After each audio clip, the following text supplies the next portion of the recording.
Hello mga followers and viewers. Ayan na po yung continuation ng vlog natin. Itong mga manok na to hindi na tumigil sa kakatilaok. Akala yata ng mga manok, tulog pa po ako.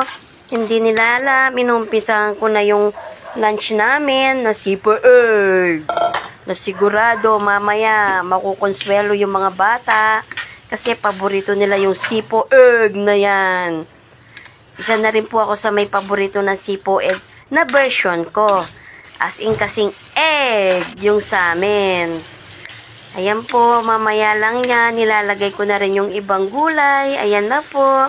Imimix ko na yan. Sigurado.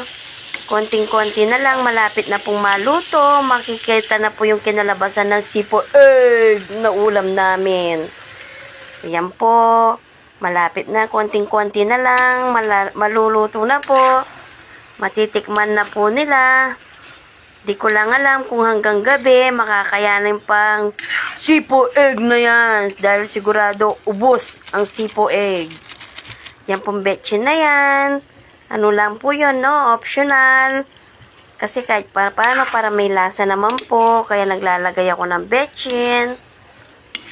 Nilagay ko na rin po yung Nestle cream dyan. Ayan yung mga egg namin, di ba?